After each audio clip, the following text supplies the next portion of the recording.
Olá, eu sou a Aline Maciel, esse é o Sig Scheitel e nós somos a Mafagafos, uma companhia de criação e pesquisa com foco na cultura da infância. E esse é o projeto Escrituras e Oralidades, uma proposta de diálogo com profissionais de variados campos da literatura infantil e que pretende socializar pesquisas, experiências e produtos de interesse artístico e cultural. A proposta foi aprovada no edital SC Cultura em Sua Casa, da Fundação Catarinense de Cultura. Bom, hoje nós vamos conversar com a Caroline Casagrande, que é curitibana, filha de cearense com gaúcho, formada em Comunicação Social, Rádio e TV pela Universidade Tuiuti do Paraná e em Letras Português pela Universidade Federal do Paraná. Atua como atriz, contadora de histórias e compositora na Companhia Girolê desde 2007. Se descobriu como leitora e escritora no teatro desde os seus 14 anos. É autora de algumas obras de dramaturgia infantil, como O Voo da Borboleta e As Estranhas Aventuras de Rude Paçoca. Também é idealizadora do programa de rádio infantil Caixinha de Condão e programadora de conteúdos na Rádio Butiá Brasil.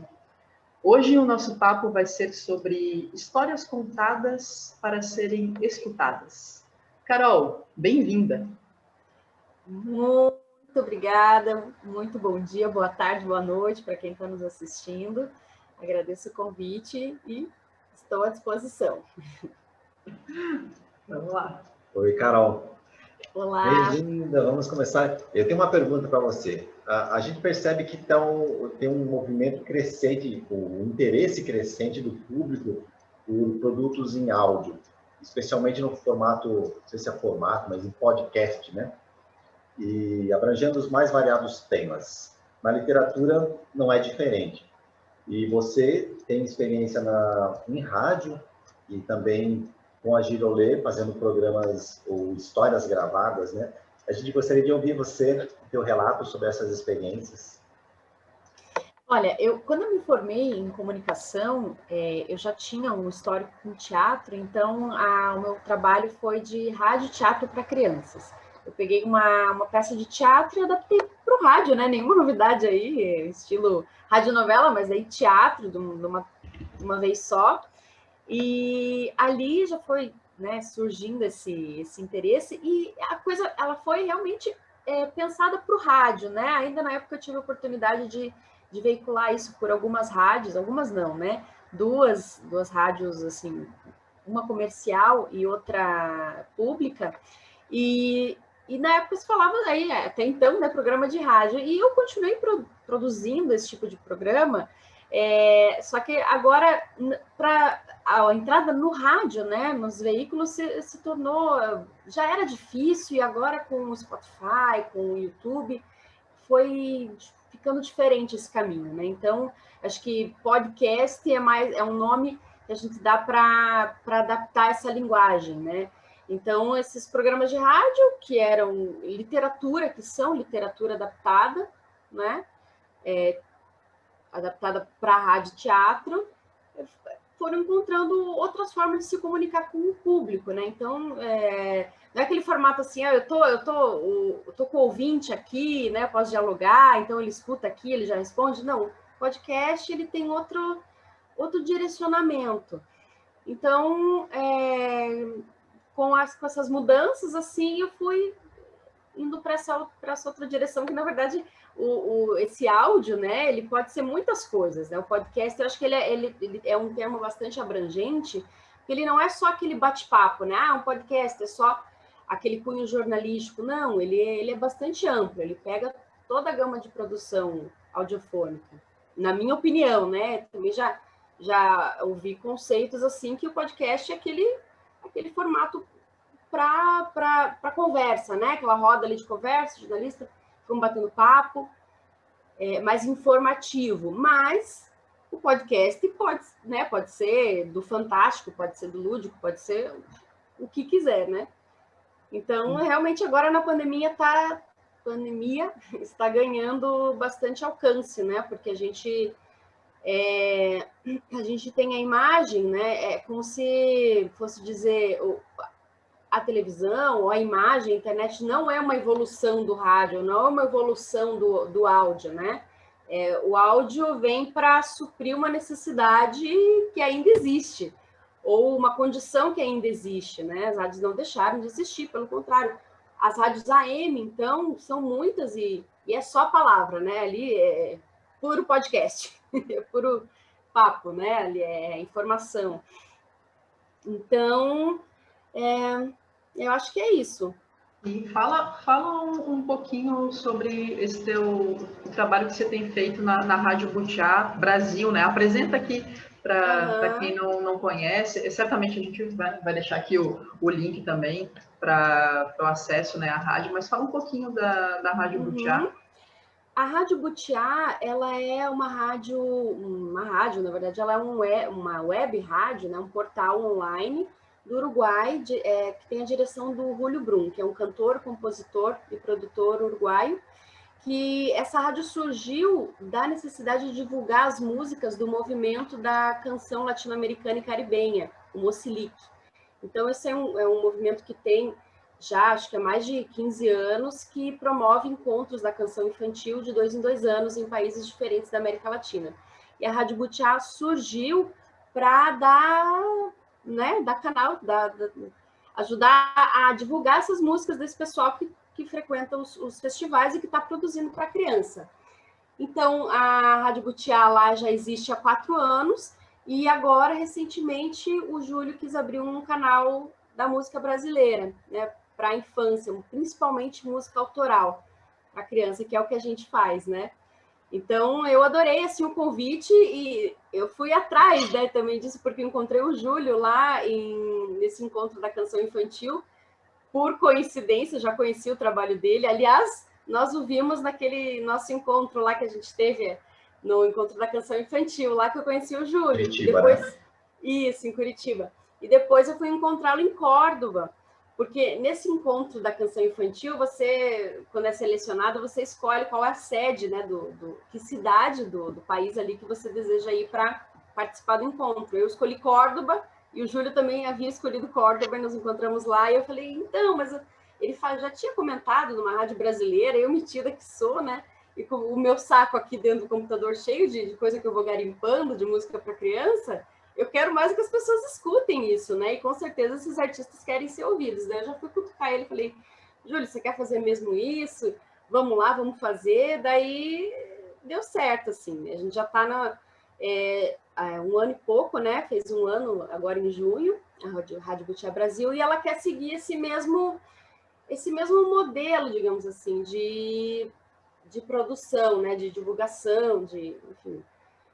E não tanto quanto lá no Uruguai, isso já assim, existe com uma certa, digamos que tem uma cultura mais assim, né, de consumir. Aqui no Brasil é diferente, mas é um trabalho que é necessário se fazer, assim, né, porque a gente sabe que a gente compete com muita coisa, né?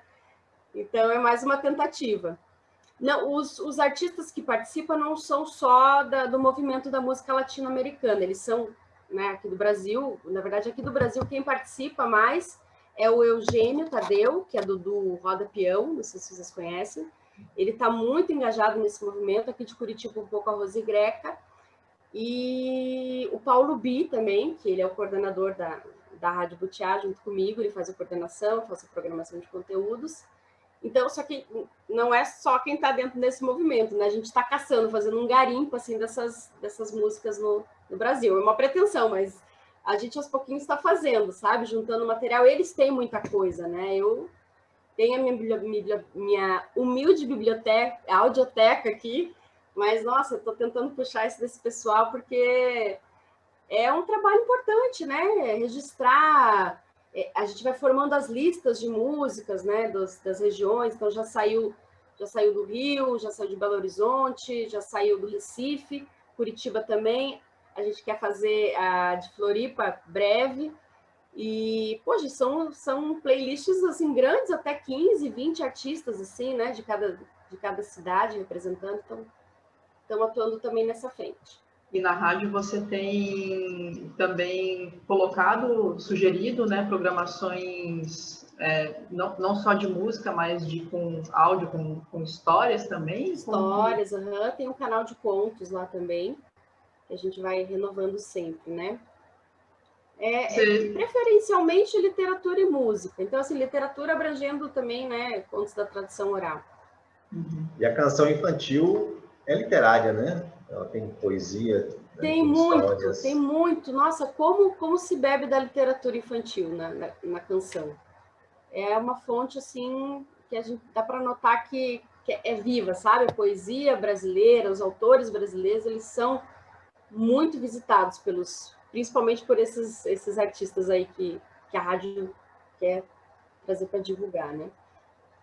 Legal. Carol, eu queria que você falasse também um pouquinho a gente acompanha, né, o teu trabalho com a Girolê, e vocês têm colocado, né, no SoundCloud ali algumas histórias narradas, né, com áudio, com alguns efeitos sonoros. Queria que você falasse um pouco dessa experiência porque você conta histórias, né, vocês são uma companhia que veio do teatro, né, mas tem contado histórias. Mas queria que você falasse um pouco desse formato em áudio das produções da Girolê e suas também.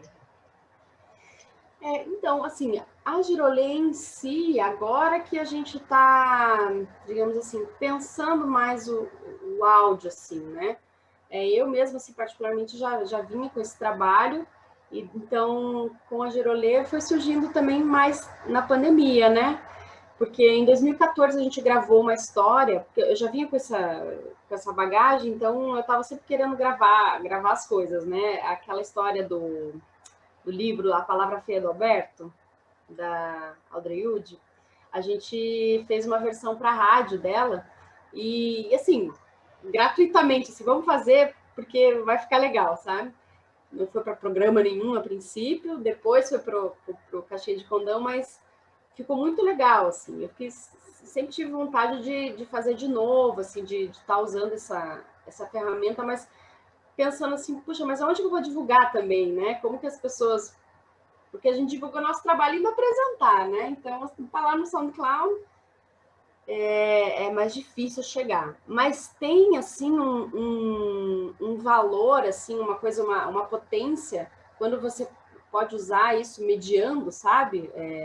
A escuta, ou pelo menos fazendo o áudio, fazendo essa mediação entre o livro e a pessoa, né, que está ouvindo. Então, a gente foi tomando gosto, e as meninas também. Então, tudo que deu assim para a gente gravar, porque requer também bastante trabalho, né? E agora, na pandemia, grava de casa, grava do celular, grava aqui. Então, assim, dando jeitos. E a gente gravou recentemente uma série que se chama Girolescas Narrativas, que são três podcasts, daí sim a gente chamou de podcast, acho que foi o meu primeiro podcast, esse é meu podcast. Então eu já fiz pensando assim, não é rádio, é podcast, então não, né, esquece esse negócio, alô, vixe, mas tem essa comunicação, né, então tentei achar um lugar. Então a gente escolheu algumas histórias, assim, falando sobre o projeto Girolescas Narrativas, foi contemplado pela lei de incentivo aqui também, aqui do estado do Paraná, e a gente apresentou em 11 municípios histórias que tratassem, histórias dentro da literatura, né, que tratassem de 3 temas: violência, amizade e família. Né? Então, assim, novas configurações familiares, tipos diferentes de violência, né, e amizade, e vimos que esses temas eles são presentes em muitas obras, né? E a gente escolheu algumas obras para ir até fazer ou a mediação de leituras, ou no próprio livro, ou a contação de história. E foi muito legal, assim, o retorno que a gente teve. A gente trabalhou com um público que a gente não era acostumado, que é o público adolescente, que é difícil pra caramba. Não que criança não seja, mas eu principalmente me senti instigada, assim, sabe, a provocá-los, porque eu fui uma adolescente muito provocadora. E ninguém provocava na escola, né? Eu queria ser essa pessoa provocadora. Então, foi muito legal, foi um grande desafio. E o que a gente precisava, assim, tinha uma contrapartida aí, né? E essa contrapartida estava para acontecer agora nessa época, ali no começo desse ano. Então a gente tinha que fazer uma oficina com eles, não podia. Então vamos fazer o podcast. Escolhemos 3 histórias. A Cléo contou do Flix, Ziraldo, né? A Moira contou da Marina Colasanti, entre as folhas do verde, ó. E eu contei uma história de uma escritora argentina que se chama Liliana Bodoc. O nome do conto é Amigos pelo Vento, uma tradução minha também. E foi muito legal criar esses podcasts, porque é diferente da contação de história, né? Na contação de história você tem o tempo do olhar do outro, se aquilo, como que tá pegando, como que você vai pegar. Então, foi diferente e foi muito rico também. E a gente viu que a história ganhou outra potência, né? Assim, na gravação, porque você tem um recurso de efeito, você também coloca, mas fora esses recursos de efeito sonoro e trilha, tem a coisa que é a interpretação pro microfone, né? Então, não sei, é diferente. Eu acho que explorando assim essa linguagem, a gente foi gostando. Então, saíram esses 3 podcasts sobre a história e o desdobramento da história. Do que essa história fala sobre violência, no que essa história fala sobre nova configuração familiar. Então, como a gente fez isso na escola também, a gente abria esse debate, no podcast a gente colocou reflexões, né, sobre o tema. Então, não só apresentar a história, mas também falar assim, o que te traz, o que afeta, por que isso é considerado violência e isso não, né? Por que isso é família e isso não é? Esse tipo de reflexão, né? Carol, agora durante a pandemia, né, muitas pessoas, inclusive a gente aqui, você com a Girolê também, tem se aventurado, né, em contar histórias para a câmera, sem muito contato, né, com o público. E para a gente que está acostumado, como diz o Giba Pedrosa, a beber a história dos olhos de quem a ouve, é um grande desafio, né? Não contar com esse olhar do público. Então, queria que você falasse um pouquinho de como que está sendo as experiências aí com o vídeo, né? Que é tão desafiador, né, para a gente. Eu tô contando os dias para poder voltar para o presencial, assim, porque realmente é bem difícil. Parece que a última coisa assim que importa é a história que você vai contar, porque entra a coisa do enquadramento, da luz, do som. Então é uma série de coisas que quem não estava assim aparelhado para isso teve que correr atrás de última hora, né? Então, assim, quem já estava trabalhando com isso, beleza, continuou, mas a gente assim, catando cavaco mesmo para gravar. Então, e claro, também os trabalhos diminuíram horrores, né? A gente praticamente não tem mais feito. Mas as poucas coisas que a gente fez, a gente conseguiu ajeitar, né? Lá na casa da Cléo, ajeitamos um estúdiozinho mini na casa dela e daí conseguimos gravar alguma coisa que a gente considerou decente, né? Porque é muito detalhe, né, gente? A gente sabe que é muito diferente, ainda mais agora que a gente estava falando sobre essa defesa do áudio, essa defesa do que se escuta, né? E daí, de repente, pô, não é só isso, né? A coisa não vai sair legal se não se preocupar com tudo isso que eu falei, né? Dos recursos técnicos. Então, é bem complicado, assim. Não foi uma linguagem que a gente escolheu, como foi o do áudio, por exemplo, né? Do podcast, que a gente escolheu isso. Então, assim, estamos se virando, mas realmente não é o ideal e eu prefiro, assim, é claro, produzir os vídeos para a gente poder mostrar. Isso foi bom, assim, que a gente passou não, então vamos melhorar o que a gente tem. A gente praticamente não tinha material de vídeo, então a gente acabou dando valor para deixar legal o que a gente tem, né, o nosso repertório. Então, nesse sentido, foi bem bacana para poder colocar isso em vídeo, deixar de uma forma profissional, mais profissional possível, né? Mas, por outro lado, é angustiante, porque não é a mesma coisa, né? A gente sabe que perde muito, assim, não tem interação, então é uma linguagem difícil. O do áudio também não tem interação, mas é aquela coisa, né? A ausência de imagem te faz fazer um caminho precioso, né? Que é a busca da tua imagem, né? É o trabalho da imaginação, essa habilidade simbólica que eu valorizo tanto, e que vocês também imaginam. Então, de vídeo eu tenho bronca de vídeo. E a live, a transmissão ao vivo da apresentação e um vídeo gravado também é diferente, né? É diferente, exatamente. Já é outra coisa, né? Então, estamos lidando, né, gente? Assim, sem muitas respostas. Vamos procurando o que dá para fazer. A gente aqui também sentiu bastante dificuldade, principalmente porque de uns tempos para cá o público da Mafagafos vem se configurando um público para bebês e crianças pequenas, assim. Então, e essas crianças não estão acessando, ainda bem, né, as telas, né?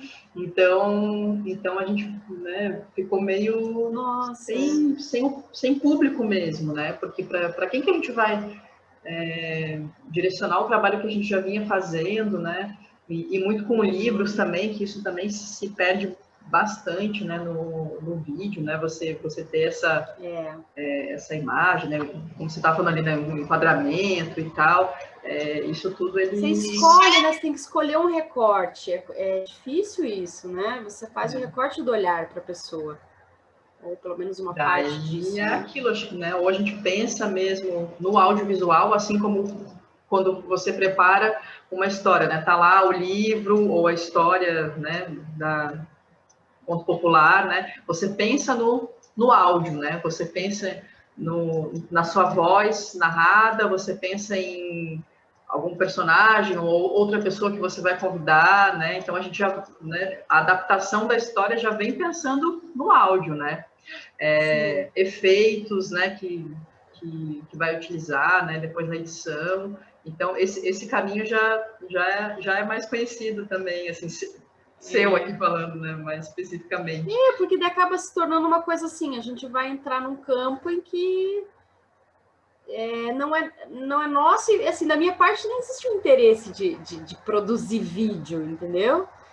Mas nesse momento é necessário, e o que a gente vai fazer com isso, né? Assim, quando a gente, por exemplo, a última apresentação foi uma transmissão, foi legal, a gente estava apresentando tudo, né? Eu e a minha companheira, mas não é o que a gente quer fazer, a gente também não quer ter esse peso, assim, agora vocês têm que fazer vídeo, não, né? Assim, você vai demorar, então vamos esperando, o que dá para fazer a gente vai fazendo, mas sem também sem ter essa pressão, sei lá, essa coisa eu não quero, sabe? Ser videomaker. Youtuber. Enfim. Então, nos conte uma história. Então, a gente queria, para a gente encerrar aqui, que você falasse, assim, sobre alguma história que marcou, né, a sua trajetória enquanto contadora de histórias. Fala um pouquinho dessa história, ou conte um trechinho, fica à vontade aí, que a gente tem curiosidade aí de saber. Tá bom, eu vou falar sobre uma história que acabou me acompanhando, assim, é aquela coisa, né? A gente conta as histórias nos contam. Por que vocês contam as histórias que vocês contam? O que elas contam sobre vocês, né? Eu aprendi muito pensando sobre isso com a história que eu escolhi contar e que tem me acompanhado, assim, há um tempo e que me diz muitas coisas, assim, né? Sobre mim e sobre, enfim, as pessoas. É um conto popular do nosso folclore, né, brasileiro, eu acho que a origem é indígena, que chama A Tartaruga e a Fruta Amarela, ou A Fruta Amarela e a Tartaruga, alguma coisa assim. Que o Ricardo Azevedo, é uma versão do Ricardo Azevedo, que chama Tartaruga e a Fruta Amarela, que fala sobre essa fruta desconhecida que os bichos queriam provar, estavam morrendo de fome, mas não sabiam o nome. Então, eles vão atrás de saber o nome dessa fruta, perguntar para um ser divino, né, que é representado por Deus, ou por, né, o Tupã também, né? Mas o Ricardo Azevedo usa Deus mesmo, ele usa essa vertente cristã, digamos assim, né? E que é muito presente no nosso folclore. E E que quando eles encontram, né, a resposta, que é a carambola, o nome da fruta, tem essa bruxa no meio do caminho que fica tentando confundir os animais, né? Então, o macaco vai lá, volta com a resposta: carambola, carambola, não posso esquecer seu nome, carambola, carambola. E a bruxa atordoando: caranguejo, carrapicho, carrapato, carraspana, carandonga, carindunga, caidura, caipora. O macaco se esquece, daí o tatu também se esquece. Daí vem a tartaruga com a sua paciência, a sua resiliência, seu casco duro, né? Com muita boa vontade e esperança, né? Vamos lá, eu vou tentar também. Ela demorou um monte para chegar lá, mas Deus deu a resposta.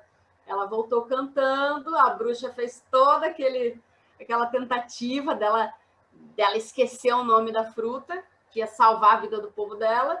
Mas ela conseguiu, mesmo a bruxa tendo tacado ela do alto do despenhadeiro, lá ela ficando com o casco todo recortadinho, que essa história, né, de origem, por que a tartaruga tem o casco recortadinho assim. E então ela chega na floresta e revela o nome da fruta amarela, que é carambola, e todo mundo pode comer e se deliciar com essa fruta maravilhosa. Por que essa história é importante? Porque ela fala sobre a carambola é meu sonho, entendeu? É minha matéria de vida, a matéria para o meu trabalho. Então, eu não posso esquecer. Isso vai me salvar, vai salvar, né? A salvação é uma palavra bem forte, mas fala sobre um desejo, fala sobre esse sonho que move, que eu não posso esquecer. E que leve o tempo que for, eu vou chegar, né, com essa resposta e vou... Enfim, isso me diz muita coisa e diz muito sobre mim. Então, por isso que essa história me acompanha. E eu levei para o festival, o 30º Festival de Contadores de Histórias e Legendas, que acontece em Buga, na Colômbia, e era uma versão dessa história que eu fazia com a Moira. E daí, para o festival, assim, porque não é fácil, né? É caro para ir, enfim, acabou indo só eu. E daí eu fiz os dois personagens. Eu pensei, meu Deus, como é que eu vou fazer isso, né? De novo aquele dilema de teatro e contação, também para não deixar muito teatral, e fiz. E você acredita que essa história, assim, ela ganhou uma dimensão? Eu quis traduzir, eu fiz uma tradução para o espanhol, para essa história realmente eles entenderem a história. E daí no festival tinha gente de vários países, né? Peruano, boliviano, argentino, de muitas partes, assim. Daí um peruano e uma argentina adotaram essa história. E quando a gente foi para o Peru, depois, no ano seguinte, eu e a Moira, para contar a história numa escola, ele tinha contado já essa história para as crianças cantando carambola, carambola, não me tengo que olvidar, carambola, carambola, se podremos merendar. E também a Argentina lá, né, passou para frente essa história. Então, nossa, eu fiquei muito feliz de ver a potência das histórias, né? E como é importante também a gente fazer essa ponte da língua, cara, sabe, pro espanhol, pro castelhano, né, para essa língua dos nossos vizinhos, assim. Sim. E foi muito legal, por isso que eu digo que é uma história que me acompanha e ela fala sobre a minha vida. É uma história muito especial para mim. Muito legal. Você teve outras experiências, né, Carol? Agora, falando até disso, você contou... você fez uma adaptação da Menina Bonita, do Laço de Fita, não foi? Isso, tem um livro esse livro tem uma versão em espanhol da Ana Maria Machado, e como eles conhecem na Argentina, 2 lugares que eu tenho certeza que eles conhecem e muito, assim, é na Argentina e na Colômbia. As professoras, os artistas, assim, para criança, essa é uma história bem conhecida deles, da Menina Bonita do Laço de Fita, que foi, acho que por ter saído essa versão em espanhol, sabe, da Ana Maria Machado. Sim. E é uma história bem conhecida. Daí essa eu contei mais na Argentina, né? Daí na Argentina que eu tive a oportunidade de pegar esses textos, que era do livro do Ricardo Azevedo, Contos de Bichos do Mato, e passar 2 histórias para o espanhol. E daí um espanhol, assim, mais castelhano, sabe? Não tanto o espanhol da Espanha, que eu vejo que é a versão da Ana Maria Machado, lá com uma professora da Argentina, contadora de histórias também, a gente fez junto essa versão para o espanhol. Da tartaruga e também da Festa no Céu. Que eles têm contos similares a esses contos, sabe? É muito legal. Muito legal. Atravessando fronteiras.